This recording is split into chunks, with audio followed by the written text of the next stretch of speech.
दोस्तों नमस्कार।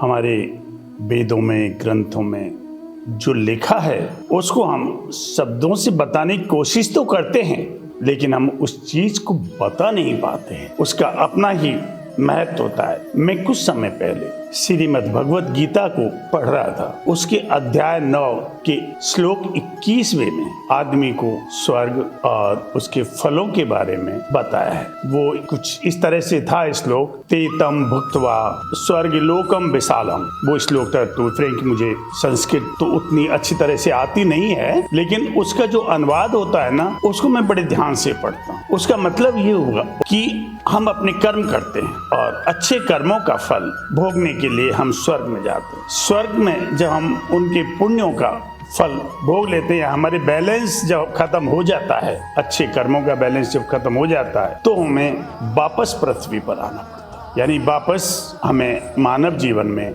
या दूसरी योनियों को भोगते हुए मानव जीवन में आना पड़ता है। और फिर हम कर्म करते हैं, कर्म कांड करते हैं, दान पुण्य करते हैं और एक तरह से बैंक बैलेंस बनाते हैं, फिर स्वर्ग में चले जाते हैं। तो इस तरह से हमारा आना जाना, फलों का दुख सुख भोगना लिखा रहता है। तो ये एक चक्र चलता रहता है। मनुष्य जीवन बहुत ही शुभ कर्मों को करने के बाद में मिलता है, लेकिन मनुष्य जीवन में आदमी जैसे कोई बहुत बड़ा अफसर बन गया या अच्छी धन दौलत या उसके पास में एक स्थिति बहुत अच्छी आ गई, तो उसको घमंड आ जाता है और उसका जो घमंड है वो उसके कर्मों को नष्ट करता हुआ चला जाता है। सरकारी ऑफिसर हैं, उनके पास में आम पब्लिक या गरीब आदमी या जिसके साथ में अन्याय हो रहा है क्यों जाता है कि उसे न्याय मिले, लेकिन उसकी सुनवाई कई बार नहीं होती है। जो भी ऑफिसर्स होते हैं या कर्मचारी होते हैं, वो उसको साथ में बहुत सहजता से व्यवहार नहीं करते,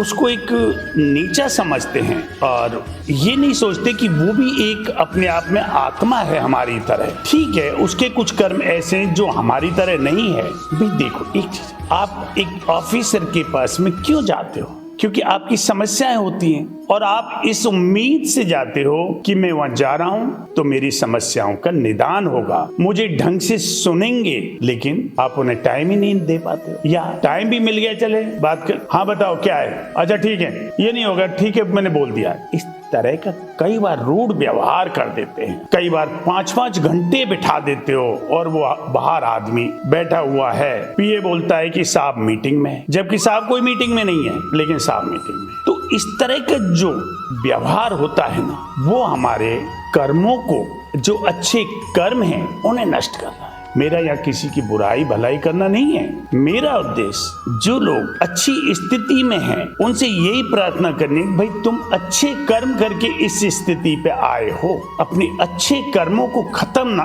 करो और एक दूसरे मतलब आत्मा को या दूसरे लोगों को उसी तरह से ट्रीट करो जैसा कि तुम अपने साथ में चाहते हो। तुम जैसा व्यवहार अपने लिए चाहते हो, उनके साथ भी वैसा ही व्यवहार करो। भगवान श्री कृष्ण अपने श्लोक के माध्यम से हमें ये समझाना चाहते थे, काल, समय, परिस्थितियां हमेशा एक से नहीं होती, वो अनिश्चित हैं। कब कैसा समय आ जाए, कब कैसी परिस्थिति आ जाए आदमी की, कब वो ऊपर से नीचे आ जाए, नीचे से ऊपर चला जाए, इसलिए अनिश्चित है। इसलिए हमें इनके ऊपर गुरूर नहीं करना चाहिए और हमें ये जो भौतिकवादी जिंदगी है जिसकी ओर हम दौड़ रहे हैं आज की भीड़ में, हाई पैसा, हाई प्रेस्टीज, हाई पोस्ट, इसके पीछे हम पागल हो रहे हैं। इधर नहीं जाना चाहिए। हमें अपने आध्यात्मिक संसार की ओर भी तो जरा झुक के देखो, आध्यात्मिक दुनिया की ओर भी तो मुड़ के देखो कि उसमें कितना आनंद है,